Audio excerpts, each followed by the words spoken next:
Selamat malam, sahabat semua dimanapun Anda berada. Saat ini rencananya kita akan mengadakan live IG, tetapi ternyata kita mendapatkan pelarangan atau pembatasan.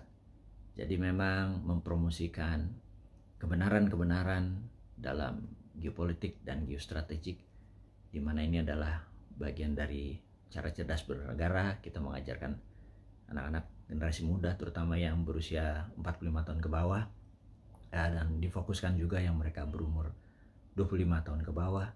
Sangat penting untuk mempelajari atau mengenal apa itu politik, apa itu geoekonomi, apa itu geostrategi, di mana hal ini adalah penting untuk membuat Anda semua memahami bahwa tahun 2024, di mana itu tahun politik yang akan membuat Indonesia menjadi game changing di tahun 2045, yaitu pada saat Indonesia ulang tahun ke 100 atau Indonesia Emas.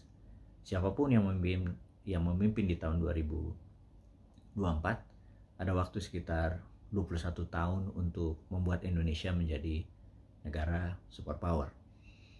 Kalau dalam 20 tahun terakhir, di mana kita ucapkan terima kasih kepada Ibu Mega 3 tahun, Pak SBY 10 tahun, dan saat ini Pak Jokowi 7 tahun, belum bisa membuat Indonesia menjadi negara superpower karena Bu Mega mungkin cukup menaikkan GDP per kapita atau pendapatan per kapita warga Indonesia dalam setahun yang biasanya sekitar 1.300 naik menjadi 1.700. Kemudian Pak SBY dalam 10 tahun naik dari 1.700 ke 3.700 atau sekitar 210%.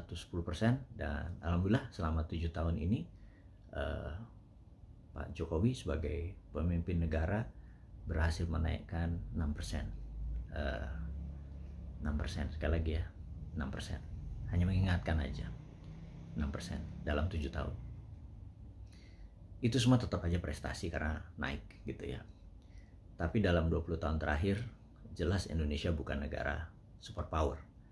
Nah, dalam 21 tahun ke depan, kita berikan kesempatan siapapun yang akan memimpin Indonesia untuk membuat Indonesia menjadi negara superpower. Dan hari ini temanya adalah, satu, kita menantang siapapun yang akan memanggungkan dirinya di tahun 2024 ingin menjadi Presiden Republik Indonesia yang ke-9, yang ke-8 ya, Pak Jokowi yang ke-7.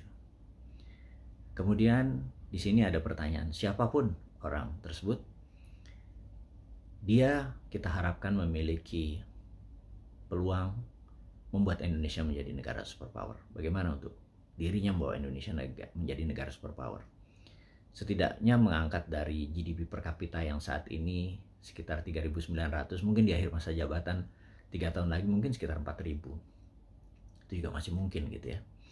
Jadi kalau kita melihat siapa yang di panggung, Tuan A, Tuan B, Gubernur A, Gubernur B, Menteri A, Menteri B gitu ya.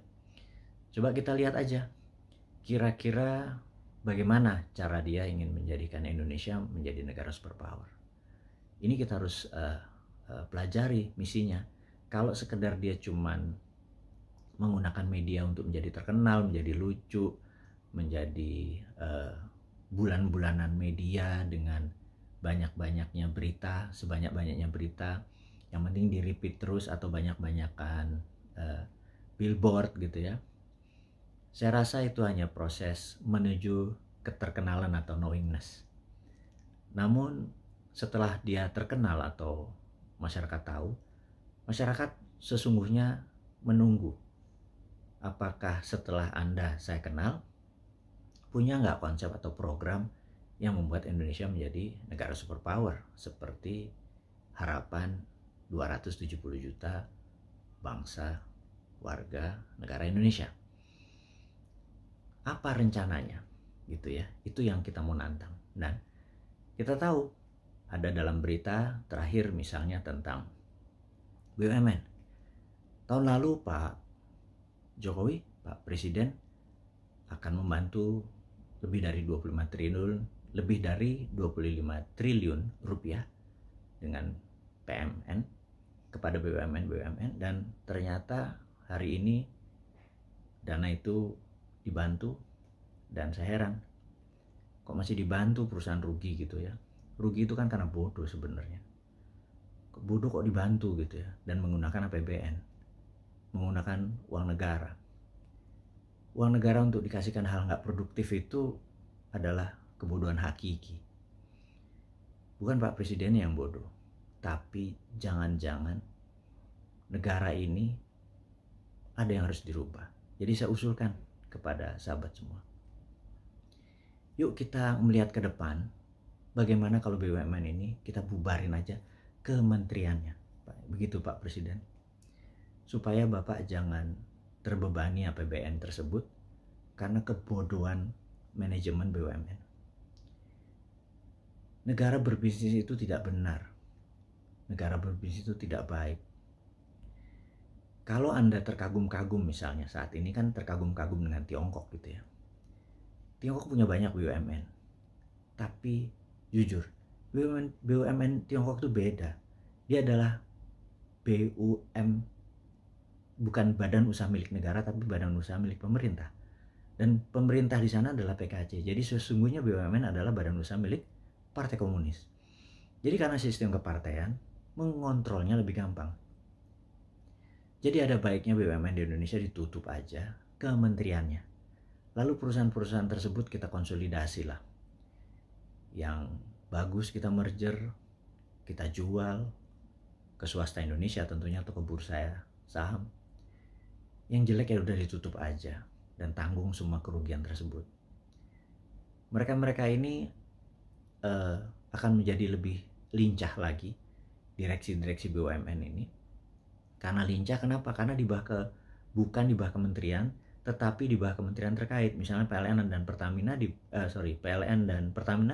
di bawah SDM misalnya kayak gitu.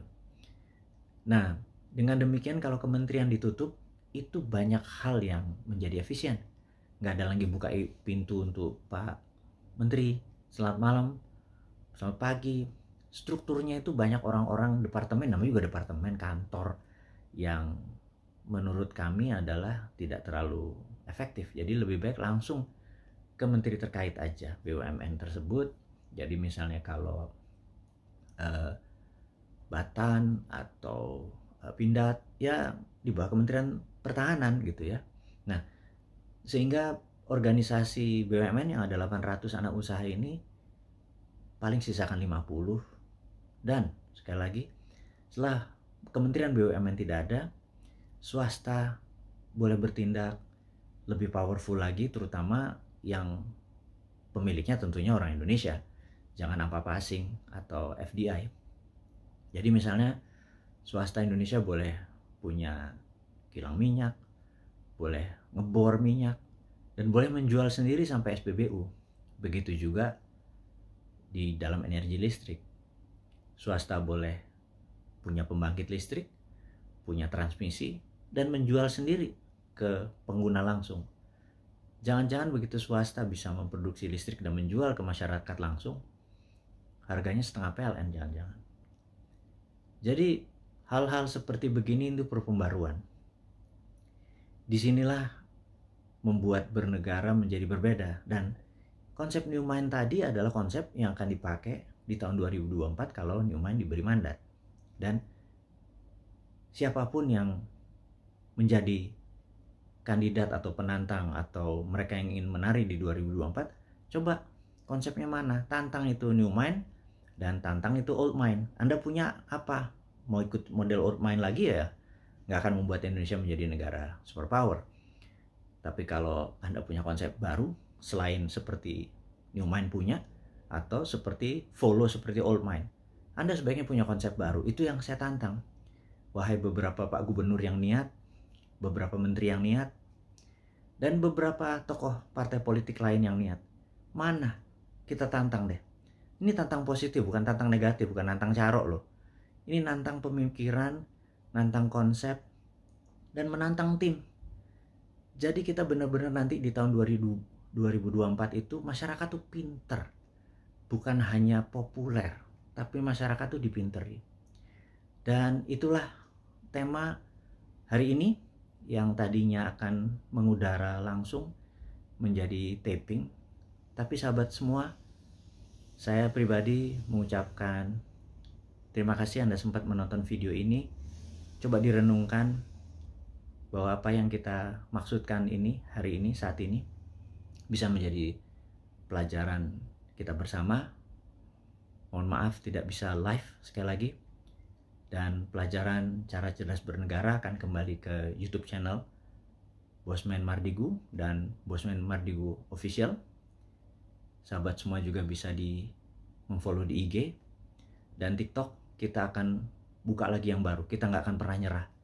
1000 kali kita di take down, 1000 kali kita akan terbitkan lagi demi pelajaran cara cerdas bernegara ini sampai ke pemikiran dan pemahaman sahabat semua dimanapun Anda berada. Dari saya cukup sekian, terima kasih. Wassalamualaikum warahmatullahi wabarakatuh.